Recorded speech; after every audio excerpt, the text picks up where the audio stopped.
Gentlemen, great to see you both. So great to see you. All right, I'd say, Paul, you and I kind of have almost the same background, the Knotty Pine thing going. Oh, I'm in a Knotty Pine cabin in Vermont right now. Yeah, very similar vibe going on. Yeah, just got to get you some pictures, and then yeah. Yeah, I got to figure that out. There you go. A very, very interesting movie. When I first knew I was going to do it, I just read a little bit about it, but wanted to be, when I say surprised, and I was, and I mean, very intrigued, especially about the subject matter and the time period. Because it's kind of funny, Paul, your character, Uncle Frank, today, for the most part, everything just would be fine. 1973, oh my goodness, that was ready to destroy the family and blow up the world. Mm-hmm. It's kind of amazing things that have changed over 47 years, isn't it? I think it is, especially in certain parts of the world and certain parts of this nation where I expect it's easier to be the person you are freely. And I imagine there are parts of this country where that is still difficult. But I think that setting it in the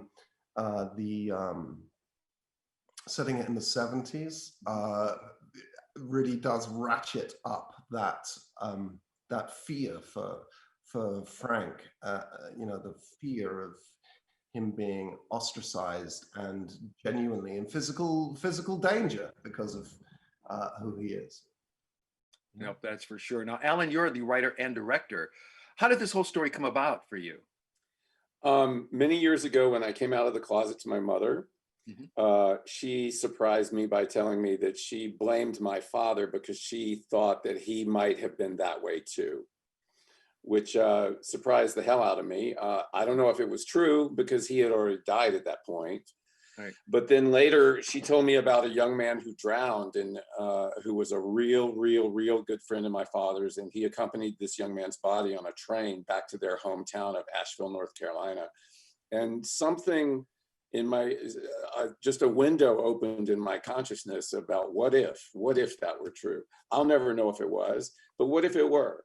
And then it sort of percolated for many years. And eventually I sat down and wrote the script, I guess about 4 or 5 years ago. No, okay, no, yeah, because I said very interesting story, and especially like you said, the time you picked, the 1970s, and that, because yeah, that was when things would still be kind of like, do we see? What do we see? What do we don't see? Da da da da da. And exactly. then again, like for Frank's character, Paul, certain family members kind of had the inkling, but then like even with what Alan just said about the father, it's like, no. We don't go there. I think that's right. And I think that it's to Alan's credit that he, of course, when at the end of the movie, the sun is out and God is in his heaven and everything is right with the world, but the family, Alan hasn't just, there are still family members who are going to struggle with this, and he intimates that in the final scene. But there is enough acceptance of Frank, and Frank gets right with himself and who he is, and that's a lovely sentiment right now. Right, because like you said, with the family members coming around, because Alan, like certain things you had written in, there was one particular line where Judy Greer was talking about, I believe, her hairdresser, and she says, "Oh, I think he's one. You two should meet." Like it's this big social club. Exactly. But no, very, very interesting. But gentlemen, thank you so much for your time. Thank you so much for this movie. Appreciate it, and great seeing you both. Great seeing you, Greg. Thank you so much. You guys got it. Take care. Have a great day. You too. Greg Russell, NBC Detroit. Ladies, good to see you both. Hello, Detroit. That's right. Metro Detroit's own Judy Greer. Good to see you. Yeah, man. So I know I'll be able to get people tuning into Channel 4 going, "Hey, great," from your family. Sometimes I still listen on my Sirius XM to the traffic. There's a traffic channel of Detroit, and I listen to the traffic in Detroit. Just going, I know I-94 and 74. I know that That's road. great. I know. Well, it's good to see you too. Welcome. Thank you. And very, unique and different movie. I mean, for sure, because it's one of those things where now that same situation that happened, like with Uncle Frank, for the most part, people just kind of go today, okay, whatever. But back in 1973, it was a completely different road, Yeah. especially dealing with your family. Because I think about both of your characters, like Judy, yours always kind of had this, when I say surprise look, just like, what do I say? And do I say it properly?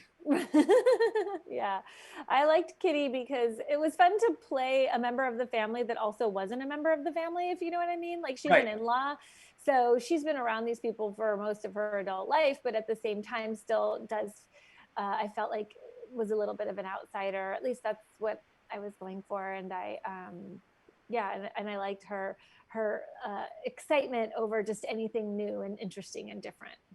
Right. And then for your character, Lois, okay, hers was a little bit more, open at times with the things that she was saying. But I guess it's like, hey, I'm at this point in my life, I can say what I want to say. Say what you want to say. Yeah. But on the other hand, a long life of many kinds of denial as well, I think. Yeah. Mm-hmm. Yep. Because, like you said, there obviously just things people can just see and know what's going on, but it still is that I got to put the blind eye up. But yeah, Judy, especially when everybody got together, like for the family, reunions, it's kind of like the little, and then nobody really knows what to say. Yeah, and everyone's like talking to each other about something, but no one's ever like talking together about something. And I wanted to go back, to something you said about this story being in the early 70s. One of the beautiful things about stories like these is that though they take place, this movie obviously is a period piece, like this is a relevant story now. And the reason that we have to keep telling this story is because this still, is something that people go through, on in many different levels and for many different reasons. And so that's why I'm glad that we get to, keep pushing this this kind of story forward. Right, because like you said, especially Lois, with everything that is going on, this is the type of movie we all need to see, just to say, hey, you know what? We're all in this together. Yeah. Exactly. One big happy group. So One big group. That's right. One big group. We'll hold hands and we'll sing Kumbaya and enjoy. But ladies, it was an absolute pleasure. Lois, great talking to you, great seeing you. Lovely. Judy, anything you want to say to your family here in Detroit? Well, they all moved to Ohio, but thank Oh, God. no. I probably shouldn't say this, but I'm so glad Michigan is blue again. Thank you so much. Go blue. All Go for blue. in a different way. There you go. Yes, exactly. Ladies, thank you so very much. Take Thank care. you. Well, great to see you both. Sophia, Peter, how are you? Good. Good. How are you doing? Doing well.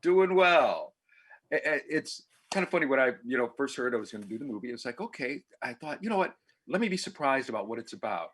And I'm so glad because it is a very surprising movie. And it just kind of like really moves you along. It makes you think back to, like just certain time periods, because it's kind of funny, even though that was only like 46 or 7 years ago, for the thoughts and beliefs, it now seems like 100 years ago. What did you think, Sophia, when you first read about this? Because obviously you weren't around back then, but just to see how people's thoughts and all like that were.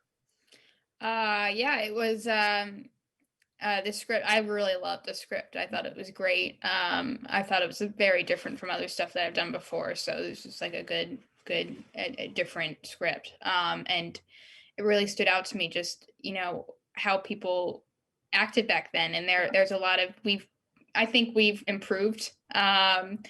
Though at the same time, there are some similarities that, that we still need to fix. I'm really happy about good thing about my generation is that we're definitely active and we definitely, have reacted and just to stand up for what we believe in. And I think that's a great thing. But yeah, it is a very different, very different era. It's different. Right. I wasn't born then, so Right. No, your parents probably weren't even born then. So yes, I mean, it was, that long ago, but no, I do applaud your generation for, seriously, the way they look at things today, which is fabulous. And Peter, here you are, you're Waleed, you're Uncle Frank's friend, as they used to say, back in the day. Oh, that's just his friend. And you guys had relationship, but I can only imagine it just had to be, just heck to not be able to, work or be together as a couple, especially back then. Right. Yes. What's the question? Oh, the question is, what I know I gotta, what as far as just the way things are today, can you Yeah, imagine things are better today, but I'm sure like 30 years from now, people are gonna look back and they say, "Oh my God, look how they lived their life." So we're progressively getting better, slowly but surely, hopefully. Definitely we have some setbacks sometimes, specifically in this country that hinders our moving forward, but we're on the right track, I hope. right? Because I know even you had mentioned about your character's, background. Yeah, there's no way he could have, told his family about that at all. Yeah, and I think that's part of the reason why he pushes Frank to come out for his family, because he wanted to live vicariously through Frank's family. I mean, there was no way that he could even tell his mom, despite the intimate and close relationship they have, that we see it over the phone call, that he could tell his mom that he's gay. And therefore, the only thing for Wally was for Frank to come out to his family, so he has that extended family through Frank.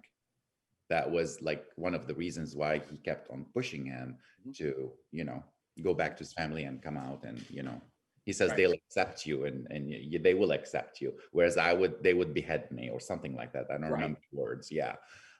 So Something like that. yeah. Yeah, because even thinking about your character, Sophia, the best part probably with her age at the time, she was able to more so accept what was going on with her uncle as compared to the other family members, correct? Yeah, and that's kind of relates to now even kind of as a generation become more and more accepting, and it's what I love really about her is that she just immediately says, yeah, okay, cool, all right, I'm going to be the one person that stays with you.